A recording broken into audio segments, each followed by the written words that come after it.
Shabbat Shalom, everyone. It is so fabulous to be back with you this beautiful Shabbat morning. Um, we had started a series about the prophet Elijah based on the book by Daniel Matt, Becoming Elijah, and then it got interrupted by our wonderful artist in residence, and then it got interrupted by Roe v. Wade. We had a couple of sessions about abortion, but now I want to pick up with Elijah, and it turns out that our series today really is so germane to our world. So you'll remember the framing here is that the prophet Elijah, more than any other figure, more than Abraham, Isaac, Jacob, more than Sarah, Rebecca, Rachel, Leah, more than Moses and Aaron, more than David, Solomon, Saul, more than anybody, Elijah is the biblical figure who was invited into our homes and into our lives for our rituals. Elijah was at our Pesach Seder. That's where we began this whole series, right after Pesach. Elijah is invited at our most lustrous life cycle moments, like a Brit Milah. There's the Kisei Shel Eliyahu. Tonight, after Shabbat is over at Havdalah, we invite Elijah to help us move from Shabbat to the ordinary day.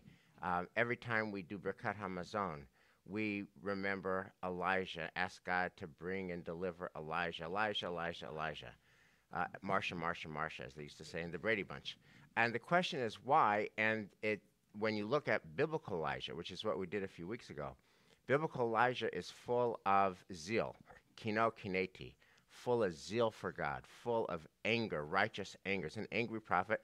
You remember we got into a little bit of a ditch about he slaughters 450 people, and is that a war crime? Exactly, right? You could debate that as we did, and but it's clear that he's got an anger management problem and a rage problem.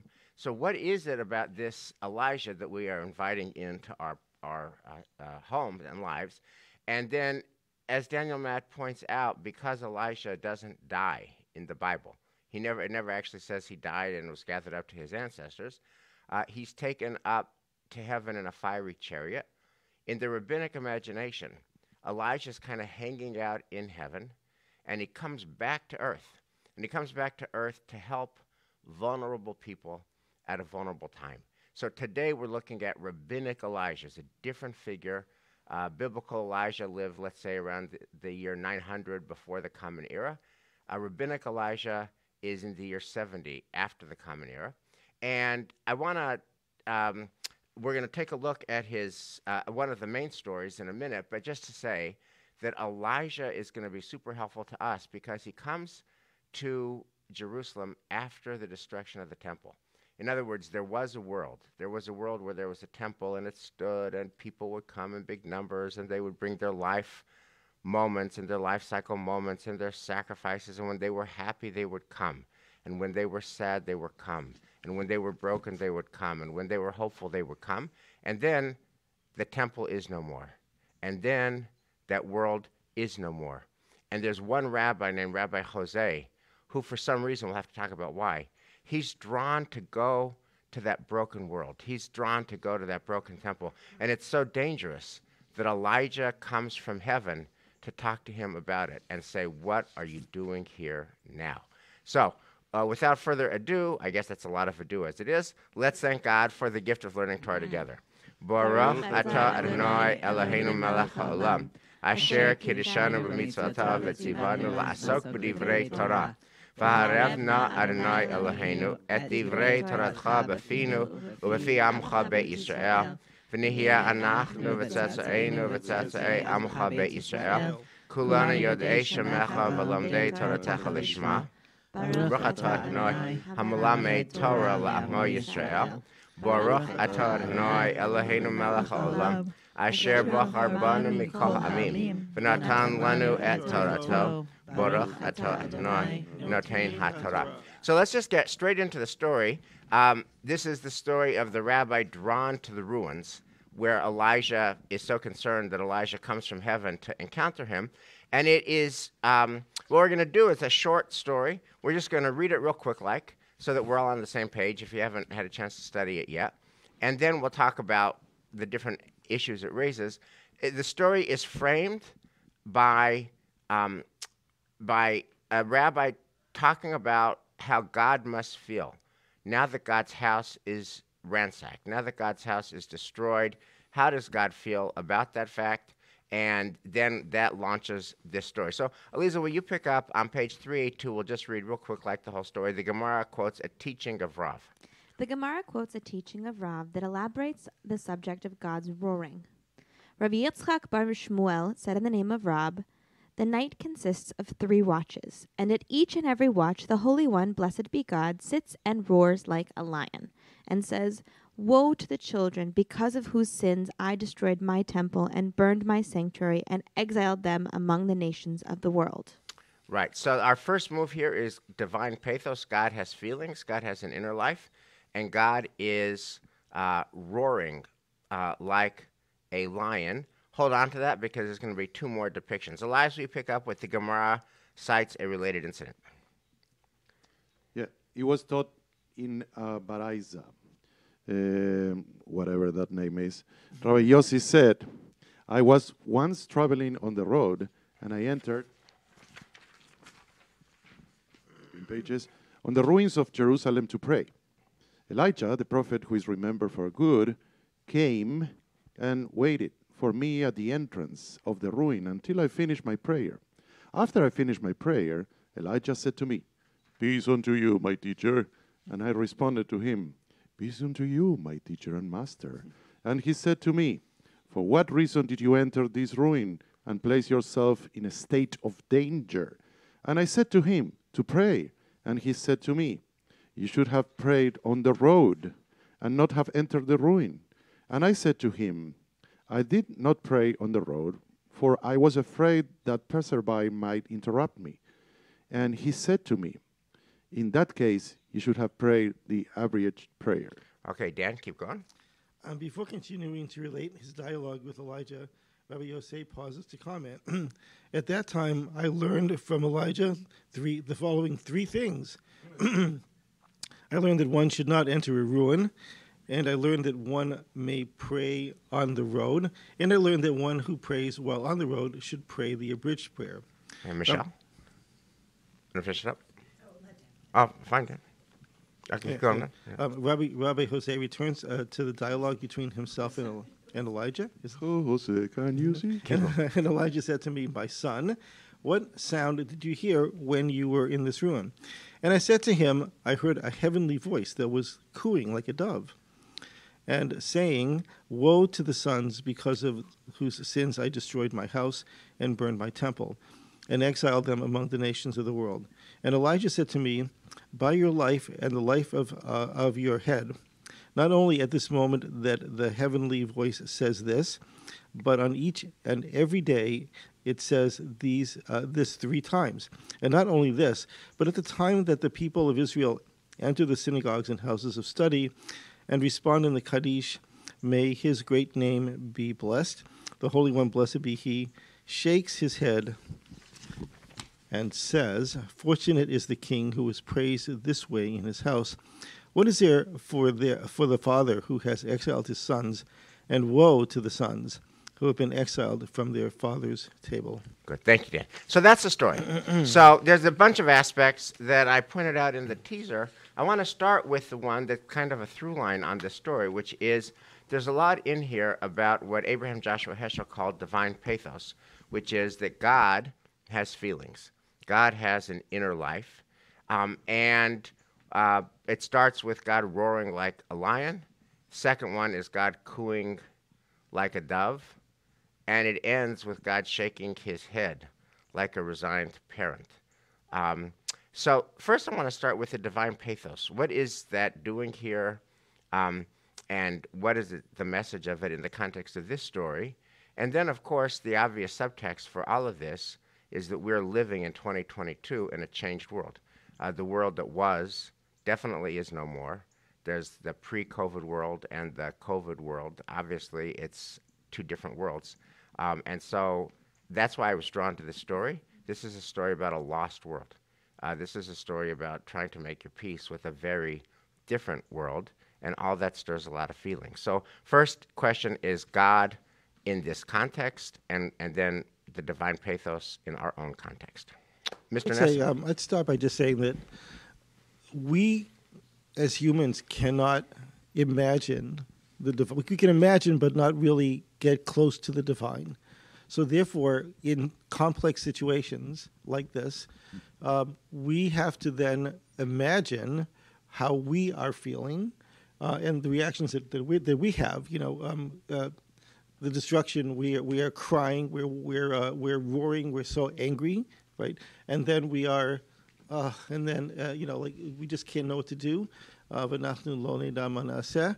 And then in the end, it's like, what are we going to do? But So this is the way that we can relate. We can relate to God only in human terms, and I think that this is what the Mishnah is pointing out here. So, Dan, but do you think it is helpful? I guess I'm trying to ask this question: Why try to figure out how God is feeling? What's the relevance of how God is feeling? And by the way, I mean the pshat of the Talmud is they care about how God is feeling. Yeah. And Abraham Joshua Heschel he writes his entire thesis on the prophets, on the divine pathos, the pshat of Nevi'im, the prophets, according to Heschel. His great work is that the pshat is the prophets care about God's feelings, how God is feeling. And my question to you is, I mean, so many of our people don't believe in God at all. What's the relevance of how God is feeling?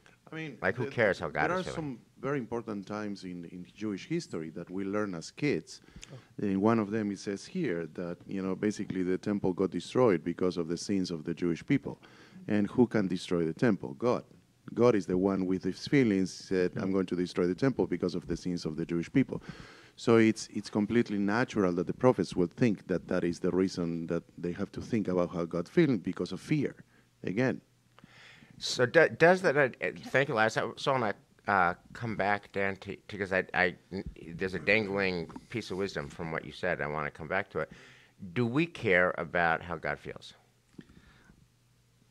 Yes, and again, I think this also, the Mishnah does relate specifically to the times that it was written.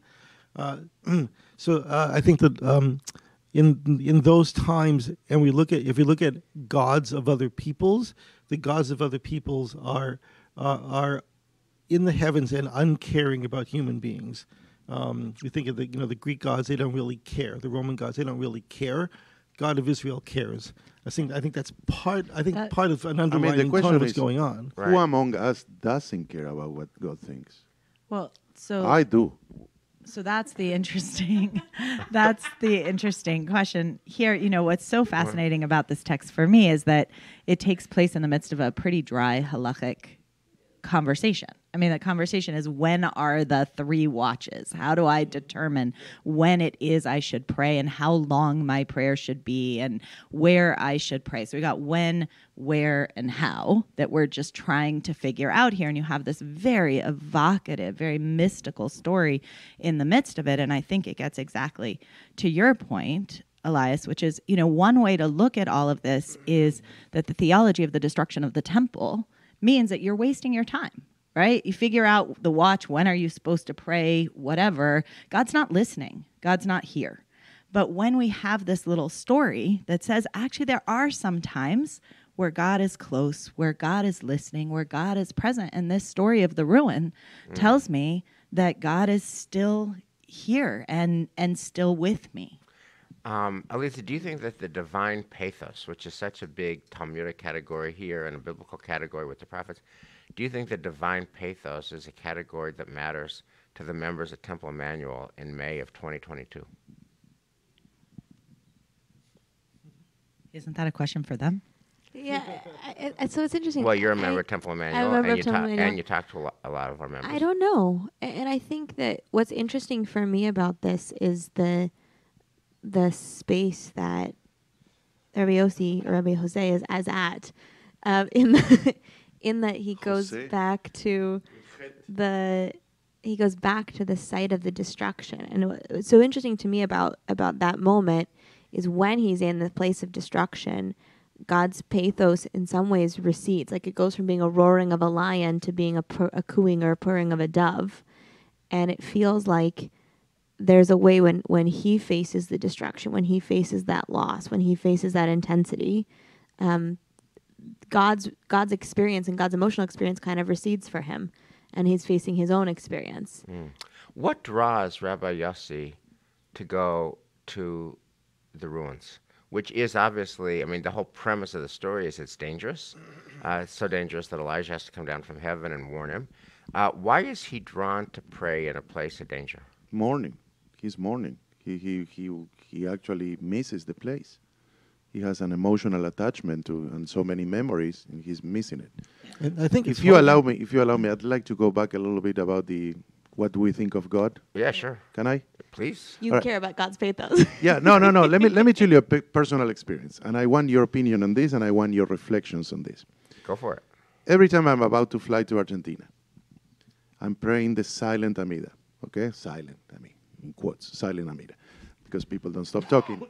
Anyways, so I'm praying. I close my eyes and I start my own prayer, and I pray, please God, get me back in one piece. I hope that the plane doesn't crash. I hope I don't get killed by thieves. I hope that my mom is well. I hope that everything is okay. Please protect my family.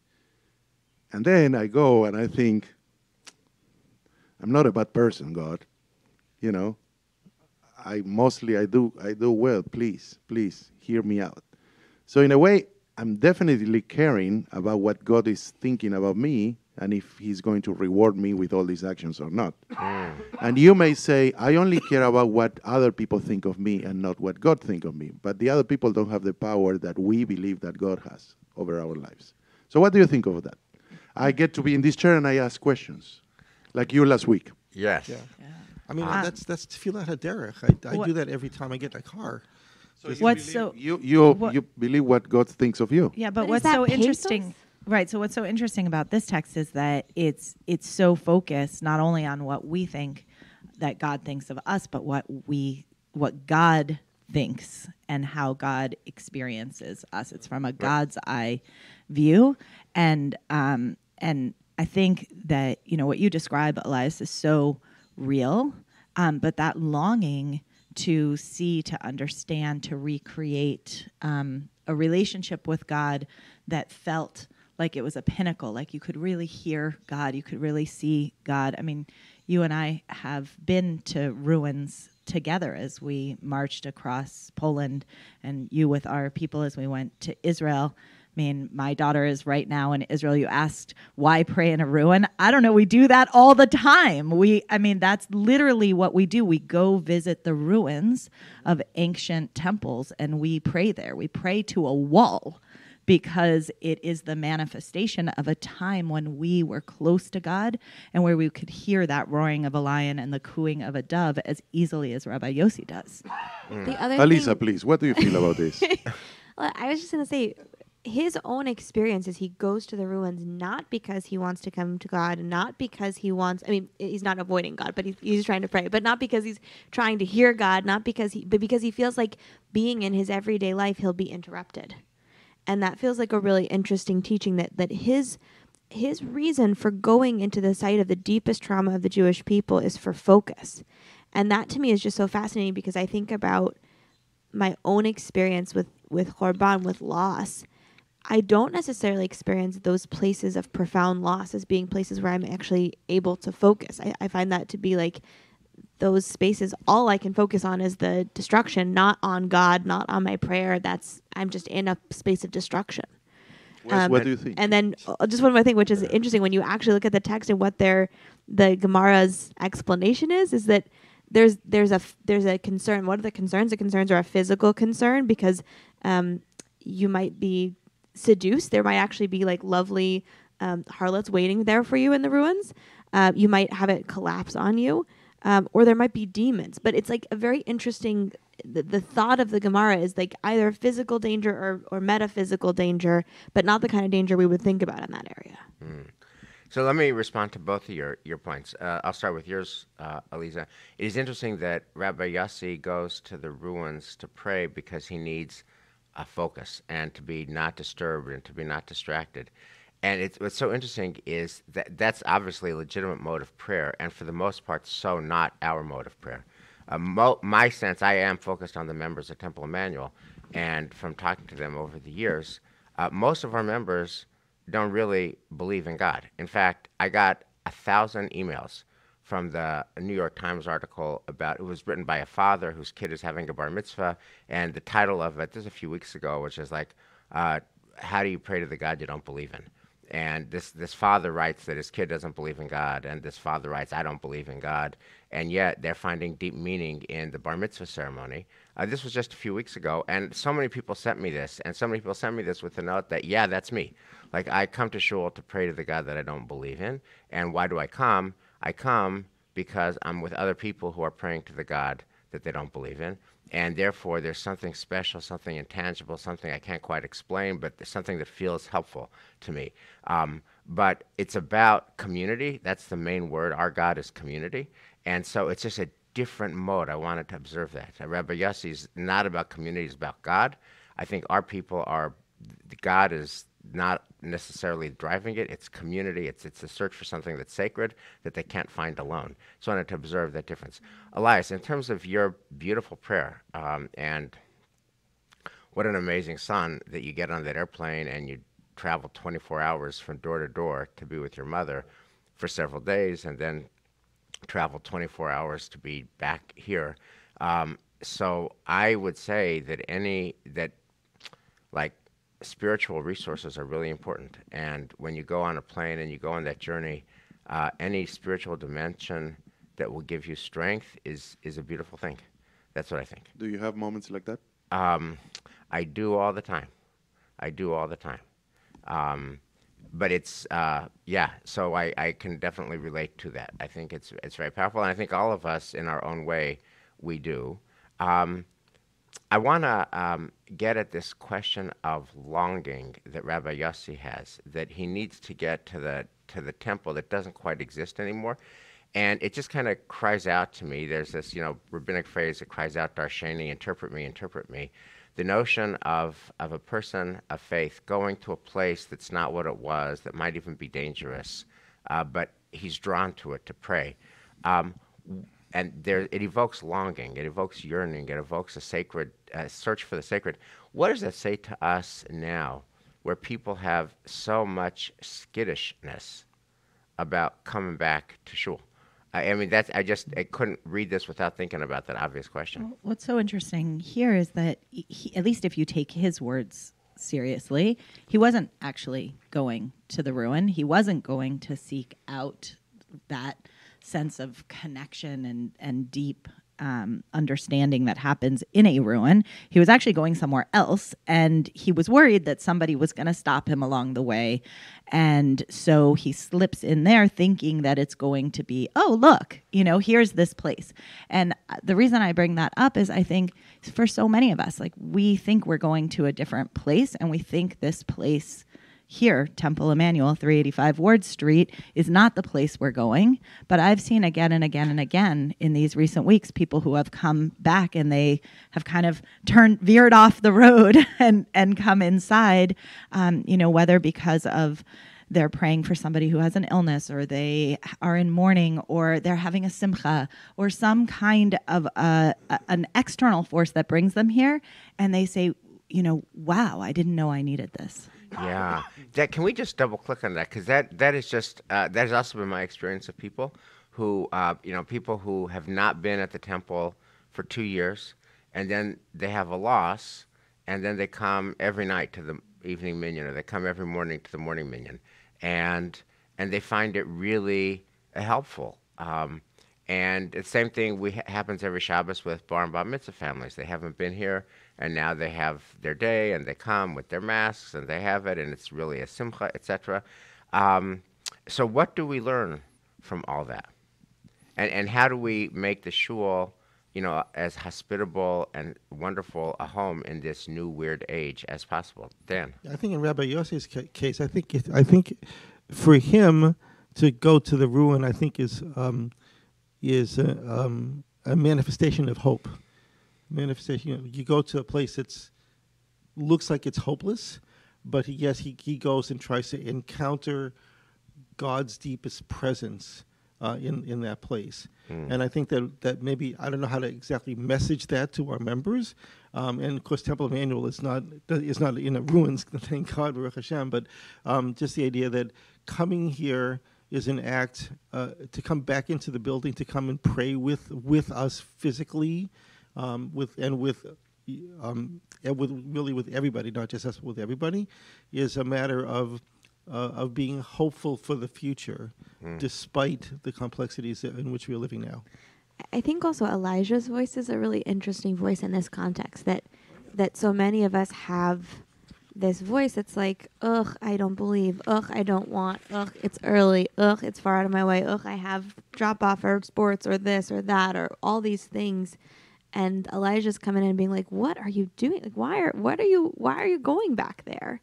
And the teaching from this feels like Elijah's not right here. Like his assessment of the situation that it's dangerous is not accurate. His assessment that Yossi shouldn't be there is not accurate. That actually Rabbi Yossi is teaching Elijah in this moment the importance of going off the path. In other words, it's a flip, that Elijah comes to teach Rabbi Yossi, and in the end, Rabbi Yossi teaches Elijah because it's not as dangerous as Elijah thought. To me, it's interesting you bring Elijah. To me, I find in this text that Elijah is very off here. And more than the messianic Elijah, it feels more like the earthy, Elijah. He comes and he doesn't say, Yossi, Jose, I hear your pain, brother. All right, let's be together. Let me give you a hug. I understand your pain. This is so sad. He comes and says, you should daven the abbreviated service. Like, what? I don't need to hear that. I want to be consoled here. To me, it's completely off this story with Elijah. Can we double click on that? It's just because, it sounds like your read is that Elijah is committing the sin of being prescriptive. He's telling him, I have a 3-point plan for you. And most people don't want your 3-point plan. They want you to listen to their problem and to help them think about their own way out. And he's being too prescriptive. Right. But I mean, that it's so interesting because this is what the Gemara learns from it, right? The Gemara actually learns, hey, Elijah said, don't go pray in a ruin. So I learn I'm not supposed to pray in a ruin. And I learn that that I can pray on a road, meaning like wherever I'm going, God is there. I can access that. I can pray there. And if I'm worried about being interrupted, do the short Birkat Hamazon. Like it's okay.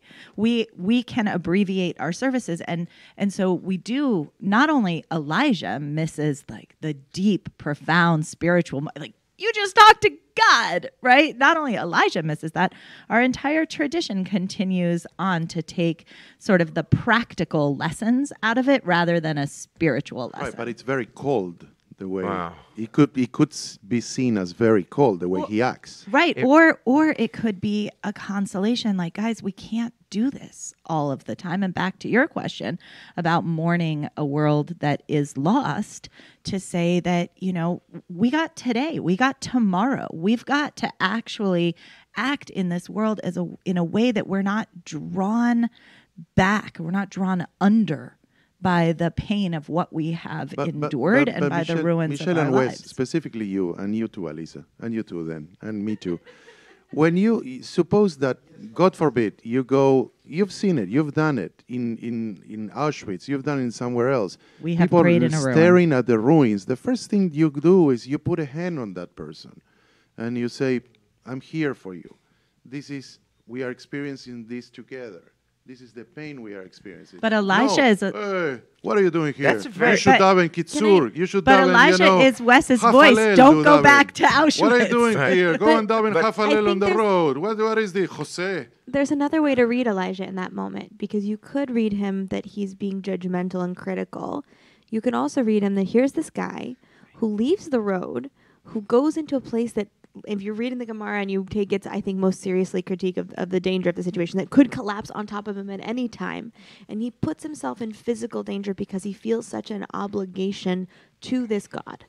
And Elijah is saying to him, your obligation to God doesn't exceed your obligation to your personal safety. And there are ways for you to be both observing God and taking care of your physical being. There are ways for you to be inhabiting both of these worlds. Uvacharta b'chaim, and Right. not only on a physical sense, but also on a moral sense, So- right? Because one of the things that's in those ruins potentially is a moral threat that somebody might say, "Hey, Yossi, what are you doing over there in those ruins?" And still, with So- all these recommendations, the caring part is missing. So here's a Yeah. question: if this conversation, the best parts of our conversation are always the ones that you don't plan on, the unscripted, unplanned, and this piece of the conversation is surfacing to me a really interesting tension, which is: do our members want our prescription, or do our members want our pastoral presence? And your critique of Elijah is what he really wanted was a hug. What he really wanted was support. What he really wanted was strength. I'm with you presence. And Eliza, your voice is, yeah, but a hug and support isn't going to help if the building collapses on you. And actually, Elijah knows stuff, and it would actually be important for him to transmit the stuff that he knows, the content that he knows, the answer that he knows, God forbid the prescription that he knows, and not just a hug. And I'm wondering, what does this story teach us about how to think about the tension between the pastoral, I'm here for you, and the prescription, I actually know stuff. And by the way, this whole tension reaches its apotheosis with parenthood, because that's the story of raising kids. Like, we know stuff. By definition, we have 30 years more pattern recognition. But do they want our answers? Answer, no. So what do you think about this tension? I mean, I could feel it as a false tension, because the clear answer of this story and every story that we encounter is that the answer is yes. We need, right, we actually need Elijah's answer. We learn halacha from it. We understand how to move on in a world of the destruction of the temple, and how to keep praying and keep accessing God and keep finding hope and promise for the future. And, right, we heard God's voice, and God is crying with us. And Elijah might not have been crying with us, but God was crying with us. I mean, this is Kushner right here. We get a sense that God cares, is with us, is putting God's arm around us, and we're together, and we need that too. I'm going to channel Wes's voice here, okay? Let's bring it to the present, to everyday life here at Temple Emmanuel. You are a hugger, my friend. So the first thing you will do in a situation like that is give a hug to the person. But you don't want to see it here in this story. No, I It's do really see it important, there. all the legacy. I'm not saying that. All what you said, Alisa, is right. You're always right. And but it's a matter of there is a missing aspect of the human condition, So of can I being just- there for that person in a more, nicer way. And So, Alex, let me But ask you a question. Elisa's point is actually really valid. One of the ways to be there for somebody is to say you're putting yourself in danger. we don't know that. But- It could be that it was the Western Wall only left. What There's- is danger about that? Nothing. He cannot. I mean, what is the physical danger? It doesn't say in the story. He doesn't say that he gives a hug either. So, but there's one other missing piece that we haven't talked about yet, which is like Elijah just shows up. And this, all we have is the dialogue, but we don't actually have that moment. And it's entirely possible in my mind, right? Here's Yossi in the ruins. Something pulls Elijah from all the way in the heavens to come down. He's physically there. We don't get an interaction, we don't get a hug, but that doesn't mean that he wasn't there fully being present. Like, you could imagine if you see somebody, I could imagine when you're in your trip and you're in Auschwitz and you see a member who's really struggling seeing those ruins, you stand there and you might not touch them right away because, some people don't like to be touched right away. You might stand there and be fully present with them, and then your first thing might be to assess the situation and say what needs to be said. And that's not about not caring, and it's not about not being present. It's just you're being present in the way that person needs you. Let me. I just want to. I want to just add one other ingredient to this conversation about the encounter between the rabbi and the prophet, which is, I'll call it extreme courtesy. There's a lot of honorific here. So Elijah said to me, "Peace unto you, my teacher," and I responded to him, "Peace unto you, my teacher and master." And he said to me, "My son, Bani, for what reason do you enter this ruin and place yourself in a state of danger?" And by the way, all that's prefaced by the fact that Elijah, who's just come from heavens, waits patiently until the rabbi finishes his prayer. My question is, What is the point of all this courtesy? And what is the Talmud trying to talk to us and teach us with regard to all that courtesy? I think part of it is the remake of Elijah. We have the biblical Elijah who's, Slaughtering yeah, people. person. If you're in a dark alley, he's the last person you want to meet. If you're sacrificing to Baal. Yeah, exactly right. But so here you have Elijah introduced as Zachor Latov. Why? What he's Zachor Latov because of his actions of killing 450 people, saving the Jewish people. I'm not exactly sure why. And then I think also part of this just may have to do with introducing Mishnaic language around which one relates to someone that is of great status, and also one who is of someone who you revere as a teacher. So it could be one of these like moments where the Mishnah is saying this is how you speak to people. Right. In that sense, what is it? Yeah. What is it teaching us, Dan? So yeah, this is the point. I don't get what it's teaching us. I think it's just it just may just be the way that it's couched in this particular language, just maybe because that's the way it was done in the Mishnah. I mean, it could be wrong. So that's one read is that it's just a formalism, kind of an ossified formalism from a different age, and teaches us nothing. Is there a second read? It has to be. I'm not sure that it's all that unusual, right? I mean, you're bringing it out, and I love that you're pointing it out because it is lovely. But there is a sense in which, I don't know, when I'm in Israel and you meet somebody who is from an Arab or a Muslim construct, they'll come up to you and say, salam alaikum, and that's sort of that is the greeting that comes out of a sense of respect and warmth. There's a warmth there. And I think, you're phrasing it as, there's all these honorifics.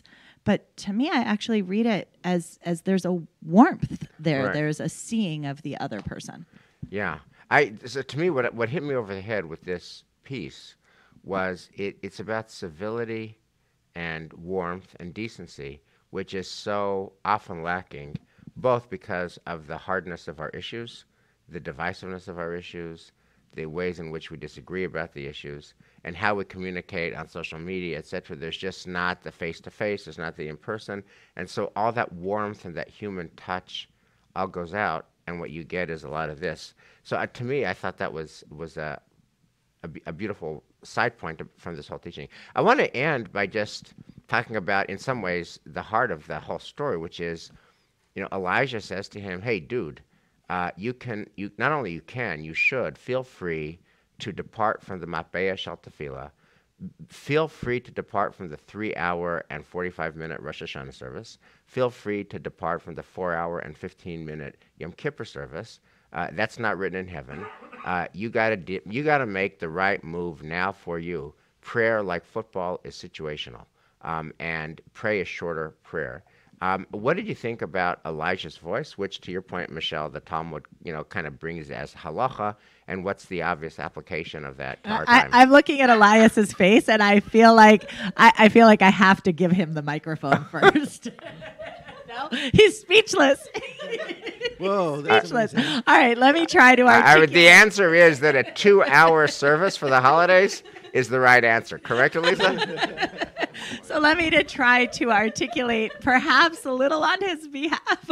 Shorter is better, less is more. That's the lesson of the story for the you, entire. my friend. I brought this for you because less is more when it comes to prayer. But seriously, look, this is a darling. This story is a darling of the conservative movement, right? No, seriously. I mean, we've used this story over time. We've sort of left the deep pathos that you pointed out and said, oh, look, it says we can pray shorter.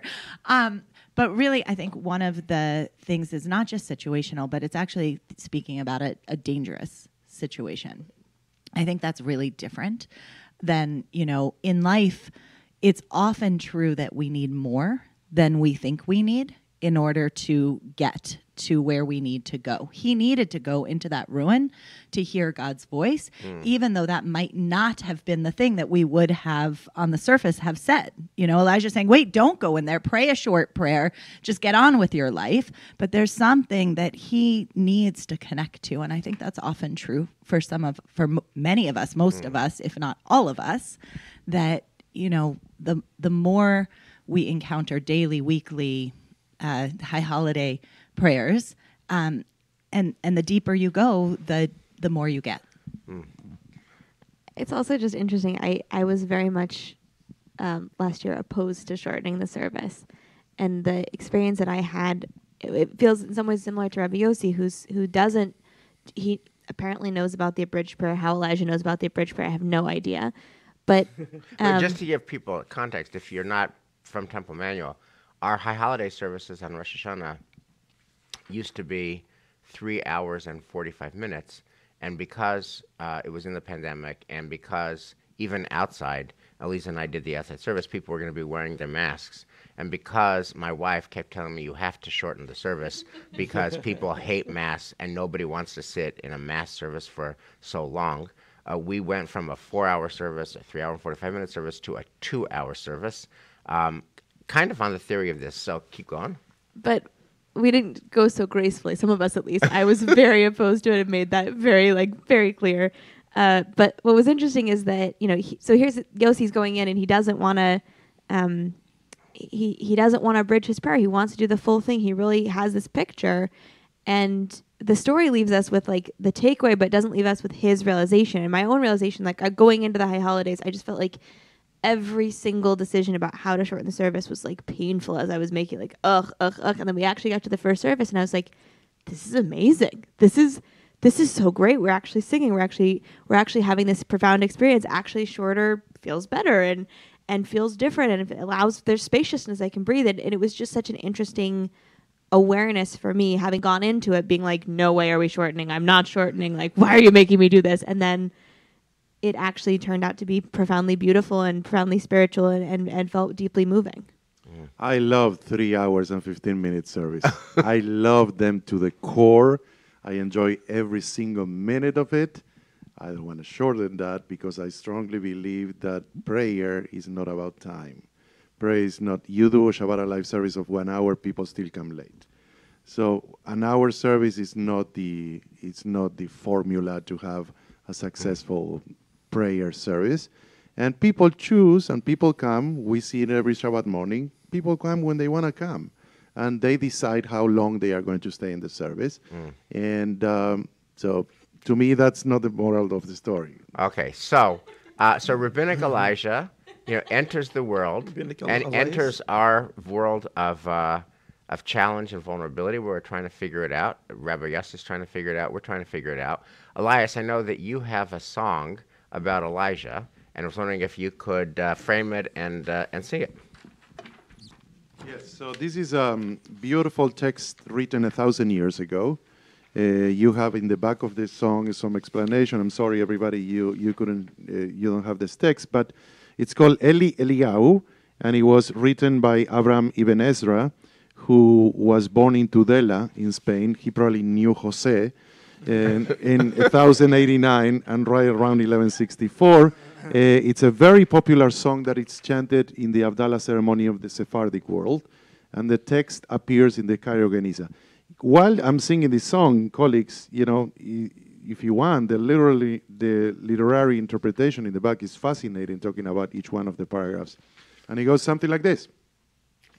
Eli Eliyahu Annabi Abena Eli Eliyahu por nuestras casas venga Bogir tom richbo Nabash mikibo Lo shachav libo Gam lo rashena Rav machli birot Kachashim sanot Yafot berior basar batirena Eli Eliyahu Annabi Abena Eli Eliyahu por nuestras casas vengan. Shabbat Shalom. Shalom, Yishkoach.